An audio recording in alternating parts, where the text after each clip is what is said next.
My fiancée started a private Reddit account to vent about me. She called me emotionally unintelligent, pathetic, and a man who tries harder than he's worth. I only found it because she used the same password she gave me for Netflix. I printed it, highlighted my favorite parts, and left it on her vanity. Today, she's blowing up my phone with 57 missed calls. I never thought I'd end up here, typing this out for strangers. But after last night, I needed to put it somewhere. I'm Robin. I'm 35, work in IT for a mid-sized company, nothing flashy. I'm not the guy who lights up a room. I'm the guy who makes sure the projector works when someone else is giving the presentation.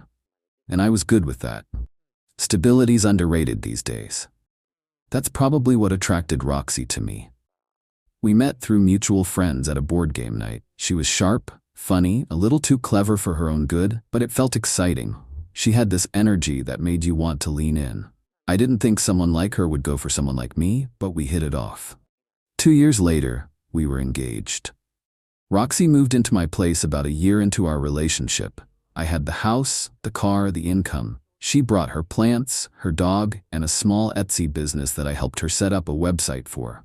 I paid the bills, mortgage, utilities, groceries. She offered sometimes, but it always came with an eye roll or a "you're the one who insists on being Mr. Provider." So I stopped asking. At first it worked.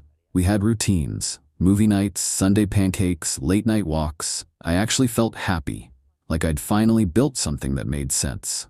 But over the past few months, she'd gotten distant. Phone always in her hand, laughing at stuff she wouldn't explain. She used to be chatty about her day, but now every conversation felt like a performance she was barely participating in. And when I tried to talk about it, she'd brush me off. "You overanalyze everything," she'd say. "Not everything is a TED Talk." Then there were the digs, subtle ones. Stuff like, "Not everyone wants to live like a spreadsheet," or, "I wish I could be so emotionally neutral about everything." She said it with a smirk, like it was a joke, but it stuck. And last week she changed the Netflix password. Didn't tell me. I only found out when I tried to log in. I asked her about it. She said she was testing new passwords and forgot. Fair enough. I shrugged it off. Later that night, I tried the new password on something else, out of curiosity, and maybe, if I'm being honest, out of instinct. I opened Reddit, typed in the email she always uses, then the password. It logged in, and what I saw next changed everything. The account name wasn't anything special, just a random username with numbers, but the posts, they were unmistakably her. The writing style, the timing, the petty details only she would care about. I clicked the first post. It was from 4 months ago, titled, "Living with a Man Who Tries Harder Than He's Worth." That's how it started.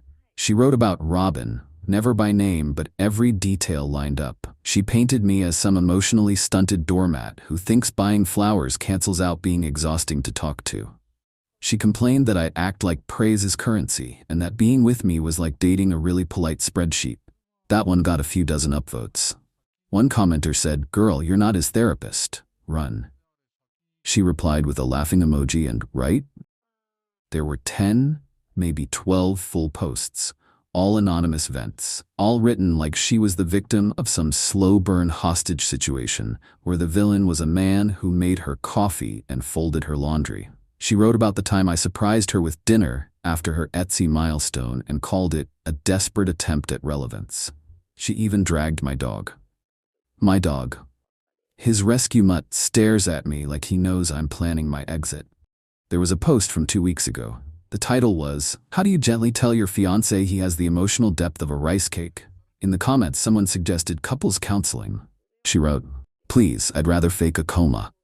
I just sat there, reading. Not even angry at first, just quiet. Like someone flipped a switch and suddenly everything she said over the last 6 months was playing back with subtitles. Every sigh, every eye roll, every "I'm just tired." She wasn't venting, she was performing. For internet clout, for strangers. I opened a Google Doc, copied every post, every comment, even the username she replied to most often, some of whom she clearly DM'd for sympathy. I organized it by date, with headers. Then I printed it all out, stapled it together. It came out to 23 pages. I highlighted my favorite lines. Like, "He means well, but everything he does is so try hard." Like, "Relax, I'm not a princess." Sometimes I stare at him and wonder if I could fake a personality transplant and survive a year before bailing. Then I place the whole thing on her vanity. On top, a sticky note. Thanks for the feedback. Loved the part where I was a walking beige flag. Classic. Then I left. Didn't say a word. I turned off my phone for the night. When I turned it back on the next morning, I had 14 missed calls, 9 voicemails, and about a dozen texts, all from Roxy. The messages started out confused. Robin? What is this? Can we talk? By noon, it was full-on panic. Please answer me. You're blowing this out of proportion. We need to talk, please. I didn't mean any of it the way it sounds. By the next morning, the number was up to 57 missed calls. I didn't answer a single one. I wasn't angry. I wasn't broken. I wasn't even surprised. Just detached. Like I'd finally stepped outside of the delusion I'd been feeding for months. That if I kept trying, she'd meet me halfway. That effort meant something. Turns out, it didn't.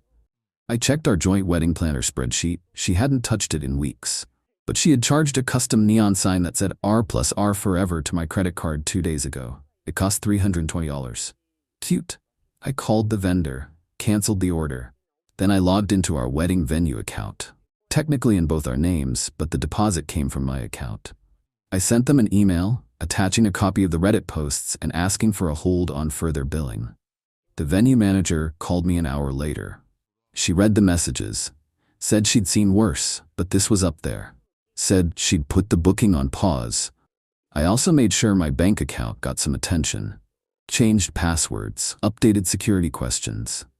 Pulled back access to the shared budgeting app we'd been using for months. Everything got locked down. She didn't know any of that yet. Around 5 p.m., her sister Julia texted me. We're not close, but she'd always been polite. Hey, I don't want to overstep, but Roxy is freaking out. She said you found something you weren't supposed to? I don't know what she did, but she's scared you're going to ruin her life. She keeps saying he's going to burn everything. Burn everything? Nah, not my style. I just want out. Quietly, permanently. No yelling, no scenes, just done. But she doesn't get that. Because people like her don't fear consequences. They fear exposure.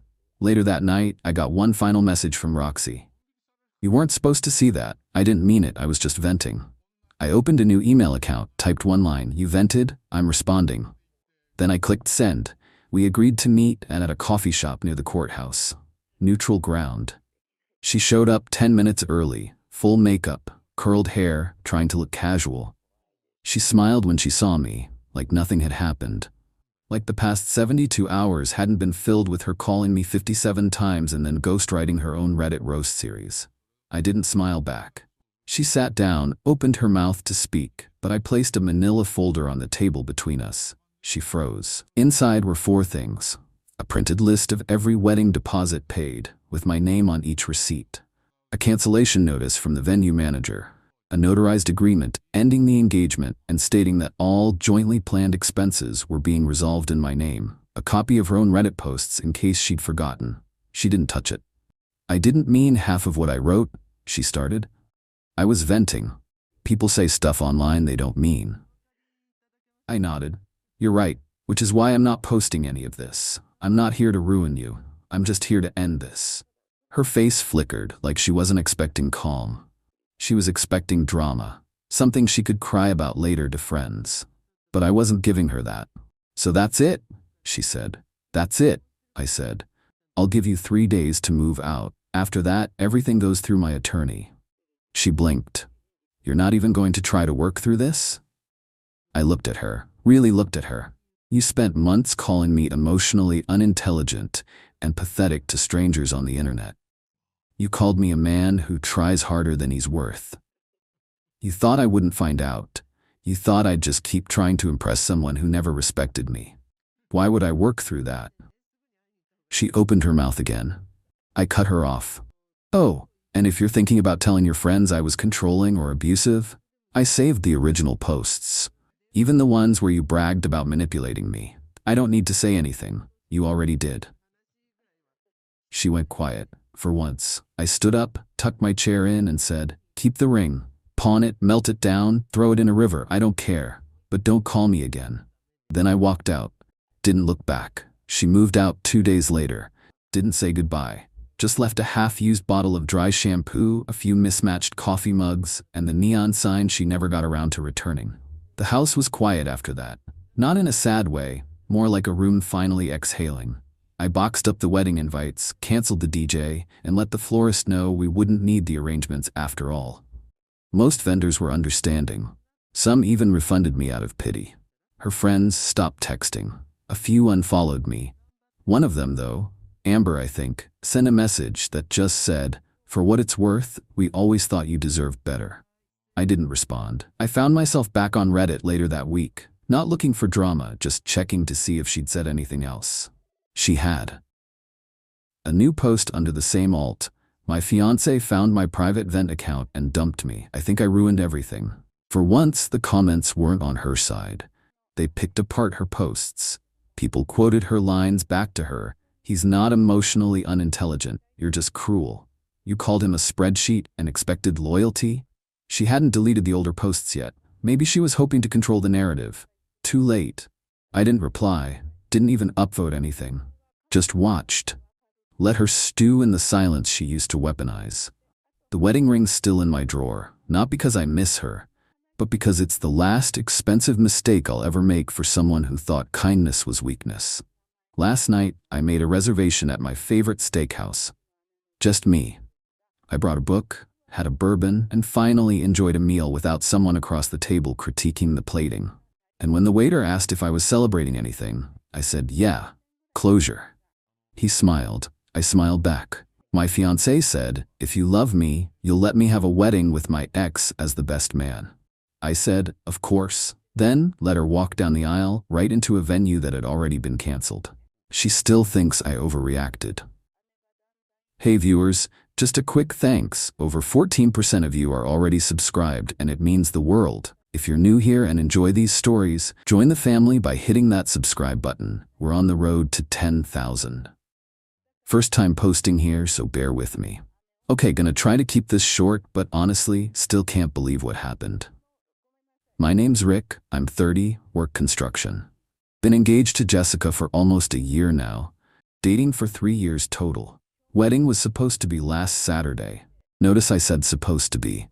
Jessica's a dental hygienist, makes good money, seemed normal when we met. Her family's got money too. Dad's some big shot lawyer, mom doesn't work, but acts like she runs the world. They live in this massive house and always treated me like I wasn't good enough for their precious daughter. But Jessica said she didn't care about any of that. Said she loved that I worked with my hands and built things. Called it authentic, compared to all the desk job guys she used to date. Should have paid attention to that used to date part. So about 2 months ago, we're planning this wedding, and Jessica starts talking about inviting her ex-boyfriend Marcus. This dude she dated in college for like 4 years. Lived together, almost got engaged, the whole thing. They broke up when he moved to California for some fancy tech job. "Don't you think it's weird to invite your ex to our wedding?" I ask. "We're still friends. He's back in town now, and it would be so awkward not to invite him." Friends. Right. This is the same ex she still texts sometimes and gets all smiley about. But I figured whatever, one more person at the reception isn't gonna kill me. Then last month, she hits me with this bombshell. "Rick, I've been thinking about the wedding party." "What about it?" "Well, your brother Steve is your best man, which is perfect. But I think Marcus would be a great groomsman." I'm eating cereal when she says this and almost choke. "You want your ex-boyfriend in our wedding party? Why not? He's one of my closest friends, and he gets along with everyone." "Jessica, that's weird as hell." "How is it weird? We're all adults here." "Because normal people don't put their exes in their wedding party." "Rick, you're being insecure. Marcus and I are just friends now. It's not like that anymore." So I'm insecure for not wanting her ex in our wedding. Great start to married life. But I let it go because fighting about wedding stuff seemed stupid. Figured if Jessica wanted her ex as a groomsman, I could deal with it. Big mistake. 2 weeks ago, Jessica comes home from work all excited about something. "Rick, I have amazing news." "Yeah? Steve can't be your best man anymore. My brother had to bail because his company was sending him overseas for 6 months. Sucked, but these things happen." "So I was thinking," Jessica continues, What if Marcus stepped up as best man? I put down my beer and stared at her. Come again? Marcus would be perfect. He already knows all the wedding details since we've been planning together. Plus, he gives incredible speeches. Jessica, you want your ex-boyfriend to be my best man. Stop calling him my ex-boyfriend. He's my friend Marcus, who you used to sleep with for 4 years. That was years ago. We're different people now. Different how? You still light up when he texts you. I do not. Jessica, last week you spent 2 hours on the phone with him talking about his new apartment. We're friends. Friends talk. I'm looking at this woman I'm supposed to marry next week, and she's arguing that her ex-boyfriend should be the most important person at our wedding besides us. Jessica, this is insane. What's insane is you being so jealous. If you really loved me, you'd trust me enough to have Marcus as your best man. There it was, the love test. If I really loved her, I'd be okay with her ex-boyfriend holding our rings and giving a speech about our relationship. You're seriously asking me this? I'm asking you to show some maturity. Marcus is important to me, and if you can't handle that, maybe we shouldn't be getting married. Another ultimatum. Let her ex be my best man or lose the wedding. I looked at Jessica getting all worked up about her ex-boyfriend being in our wedding, and something just clicked. You know what? You're absolutely right. I am? Yeah, if I really love you, I should be totally cool with Marcus being my best man. Really? You mean it? Of course. Marcus should definitely be part of our special day. Jessica hugged me and immediately started texting Marcus the good news. I watched her face light up as she told her ex-boyfriend he was going to be standing next to me at our wedding. That's when I made my decision. The next day I called the venue. Good thing I'd handled all the vendor contracts myself, since Jessica was always too busy with work. Hi, this is Rick Martinez. I need to cancel the wedding for this Saturday. Oh no, is everything okay? Family emergency. We need to postpone everything. I'm sorry to hear that. Unfortunately, canceling this close means you'll forfeit the full deposit and still owe cancellation fees. I understand. Just cancel it. Then I called the caterer. Same story. Family emergency, cancel everything. Photographer, DJ, florist, bartender, called them all. One by one I canceled every single vendor for our wedding. The whole time Jessica's at work planning Marcus's best man speech and bachelor party. She has no idea that the wedding she's so excited about doesn't exist anymore. By Friday, everything was officially canceled. No venue, no food, no music, no flowers, no bar. Nothing. Jessica spent Friday night gushing about how perfect tomorrow was going to be. I can't wait for you to hear Marcus's speech. He showed me his notes and I actually cried. I'm sure it'll be unforgettable. Having him as your best man shows everyone how secure and mature you are. I'm very secure in our relationship. Saturday morning, Jessica left at 8 a.m. to get ready with her bridesmaids. Hair, makeup, photos, the whole production. I got dressed and headed to the venue around noon. Place was completely empty. Doors locked, parking lot deserted. No staff, no decorations, nothing. I parked and waited. Around 1 p.m. cars started showing up. Wedding guests looking confused about the locked building. Marcus in his tux trying to call someone on his phone. By 2 p.m. there were like 30 people standing around outside wondering what was going on. Some folks had already left to call us or figure out what happened. That's when the bridal party arrived. 2 cars full of bridesmaids, followed by Jessica in a white limo. She stepped out in this gorgeous wedding dress looking like something from a magazine. She looked around the empty parking lot and locked doors, getting more confused by the second. Marcus ran over looking panicked. Jessica, something's wrong. The venue's locked and nobody's answering phones. That's when I got out of my car. Hey everyone. Rick, thank God. Jessica looked relieved. Something's wrong with the venue. They're not here and everything's locked. Oh that, yeah, I canceled the wedding. 30 people in fancy clothes just staring at me. What do you mean you canceled it? Jessica's voice was shaking.